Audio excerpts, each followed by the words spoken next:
আসসালামু আলাইকুম বন্ধুরা, আজকে আমার মনটা যে কি আনন্দ সেটা মুখ দিয়া বোঝানো যাবে না। আপনারা তো জানেনই, শখ কইরা একটা বকনা পালছিলাম। এখন মা হইছে, কিন্তু সমস্যা হইল আমিও নতুন খামারি, আমার গাভীটাও নতুন মা হইছে। বাচ্চা দেওয়ার পর আজকেই প্রথম দুধ পানাইতে আইছি।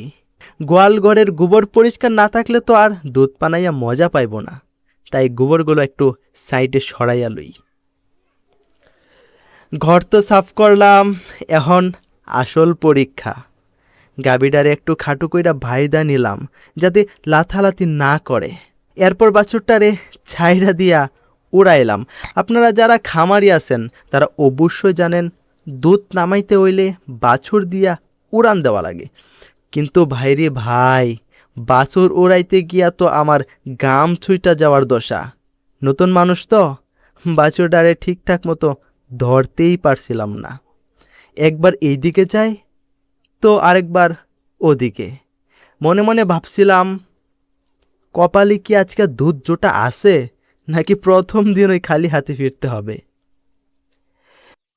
বন্ধু, যাই হোক, আমার এই কষ্ট দেখা শেষে আব্বা আগাইয়া আইলো। আব্বা আইসা গরুর মশা মাছিগুলো তাড়াইতে লাগলো, আর পরম মমতায় গরুর পিঠে হাত বোলাইয়া দিল। আব্বার হাতের ছোঁয়ায় গাভীটা কেমন যেন শান্ত হইয়া গেল। ব্যাস, এইবার শুরু হইল আমার খেলা। বাছুর সরাইয়া আমি যখন দুধ দোয়ানো শুরু করলাম, বিশ্বাস করেন, নিজের ওই মনে হইল আমি কোনো পুরাতন মাল। কি সুন্দর ধইরা ধইরা টান দিতাছি, আর ডেকের মাঝে জর্জর জর্জর জর্জর কইরা দুধ পড়তাছে। আসলে নিজের হাতের দোয়ানো প্রথম দুধে যে কি স্বাদ, এইটা কিন্তু আপনাদেরকে দেখাইয়া বুঝাইতে পারবো না। কারণ আমি পানাইতেছি, আমি বুঝতেছি এটা যে কি পরিমাণ স্বাদ। তো বন্ধু, দেখেন একবার উড়ান দিয়া কতটুকু দুধ আইলো জানেন? এই যে দেখেন, এক পোয়ানিতেই প্রায় 2 কেজির কাছাকাছি দুধ পাইলাম। প্রথমবার হিসেবে মাশাআল্লাহ, ভালো ফলন।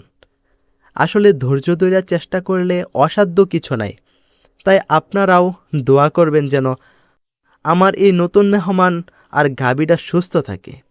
ভিউয়ার্স, আজকের ভিডিওটা আপনাদের কেমন লাগলো, আর আমি কি ভালো বানাইতে পারলাম কি না, সেইটা কিন্তু কমেন্টে জানাইবেন অবশ্যই। আর অবশ্যই আগ্রহ বাড়াতে লাইক দিয়া আমার পাশে থাকবেন, আর অবশ্যই চ্যানেলটা সাবস্ক্রাইব করে নেবেন আপনারা এই সমস্ত ভিডিও দেখার জন্য। আল্লাহ হাফেজ।